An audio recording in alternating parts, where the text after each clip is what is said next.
Ladies and gentlemen, ஆரம்பிக்கலாமா? நான் வரணும்னு ரொம்ப ஆசைப்பட்ட போல அதான் வந்துட்டேன். I like the way. அது எப்படி கட்டுவான்? எங்க பேச்ச மீறி கட்டிடுவானா? எங்களை என்ன அந்த அளவுக்கு மானரோசம் இல்லாத மங்கடி முட்டா பசங்க நினைச்சீங்களா? இதுக்கப்புறம் இந்த கல்யாணம் நடக்காது.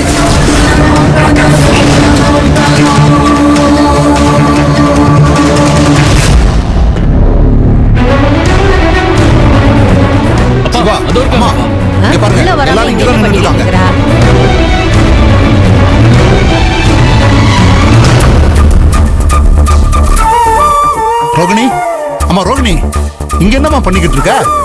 முகூர்த்த நேரத்துக்கு டைம் ஆச்சுமா, இப்படி இங்க வந்து நின்னுட்டியே. ரோகிணிய பார்த்தது கையோட உள்ள கூட்டிட்டு வர வேண்டியதானே? முகூர்த்த நேரம் போய்கிட்டு இருக்குல்ல. சரி சரி விடுங்க, இப்ப பேசிட்டு இருக்கிறதுக்கு நேரம் இல்ல. பொண்ணையும் மாப்பிளையும் கூப்பிட்டு வாங்க, முகூர்த்த நேரம் முடிய போகுது. தாலி கட்டி முடிஞ்சதும் எதை வேணாலும் நம்ம உட்காந்து பேசிக்கலாம். என்ன பேசிட்டு இருக்கீங்க? பிரச்சனையே தாலி கட்டுற விஷயம் தாங்க. ஏங்க அதுல என்னங்க பிரச்சனை? என் தங்கச்சி ஒண்ணு காணாம ஓடியோ போல, ஏதோ இங்கதானே இருக்கா. அப்புறம் என்ன? உன் தங்கச்சி இங்கதான் இருக்கா, ஆனா அவ மனசு வேற எங்கேயோ இருக்கே.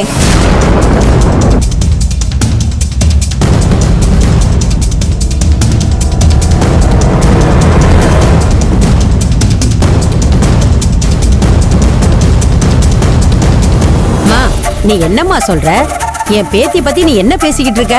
உங்க பேத்திய பத்தி நான் சொல்றதுக்கு என்ன இருக்கு? அந்த தெய்வீக காதல் கதைய உங்க பேத்தி அவவாயாலேயே சொல்லுவா. ஏங்க இப்படி சும்மா பொடி வச்சு பேசாம என்ன விஷயம் கொஞ்சம் சொல்லுங்க. ஏங்க நீங்க கோவப்படாதீங்க. நம்ம ரோஹிணி வேற ஒருத்தனை லவ் பண்ணிருக்கா.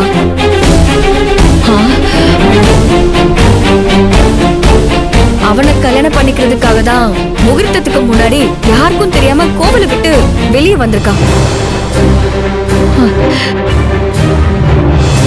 இந்த விஷயம் தெரிஞ்சு உங்க அண்ணனும் அண்ணியும் ரோஹிணிய பார்த்து சமாதானப்படுத்தி கோவிலுக்குள்ள கூட்டிட்டு வரதுக்கு முயற்சி பண்ணிட்டு இருக்கிறப்பவே மாப்பிள்ளையும் உங்க அம்மா அக்கான்னு எல்லாருமே வந்துட்டாங்க.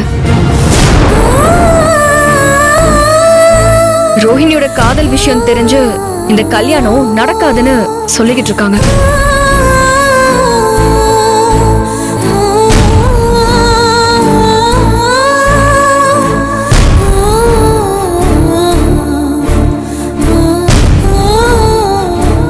ஏண்டா டேய், கொஞ்ச நேரத்துக்கு முன்னாடி உன் தங்கச்சியை பத்தி நான் சொன்னதுக்கு பெரிய இவனாட்டம் ரோசம் பொத்துக்கிட்டு வந்து என் சட்டையை பிடிச்ச.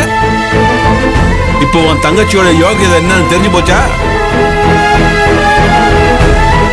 ஒருத்தனுக்கு கழுத்து நீட்ட சம்மதிச்சுட்டு இன்னொருத்தன் கூட ஓடி போக வந்திருக்கா. இப்ப நீ என்னடா சொல்ற? உன் மூஞ்சியை கொண்டு போய் நீ எங்க வச்சுப்ப?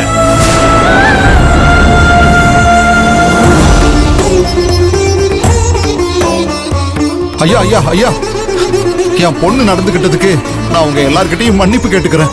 என் பொண்ணு தெரியாம அவசரப்பட்டு இப்படி ஒரு தப்ப பண்ணிட்டா.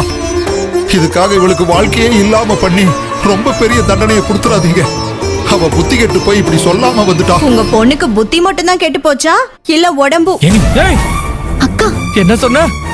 என் தங்கச்சியை பத்தி நாக்கு மேல பல்லு போட்டு என்ன வார்த்தை சொன்ன? உன்னை சும்மா விட மாட்டேன். என்ன பண்ணிட்டு இருக்கீங்க? என்ன பேசுறீங்க? என்ன நினைச்சிட்டு என்ன மாமா அவங்க? அட நான் சொல்றேன், சும்மா என்ன கேளுங்க நான் சொல்றதை. ஐயோ மாப்ள விடுங்க, கோவப்படாதீங்க. இப்படி பதிலுக்கு கோவப்பட்டு பிரச்சனையை பெருசாக்க வேணாம். தயவு செஞ்சு விடுங்க. நான் எப்படி விட முடியும்? என் தங்கச்சி அவ. தம்பி, எப்போ உங்க தங்கச்சி அவ விருப்பம் அவ வாழ்க்கைன்னு உங்க எல்லாரையும் தூக்கி போட்டுட்டு வெளியில வர துணிஞ்சிட்டாலும் அவ வேற எதுக்கு தான் துணிய மாட்டா?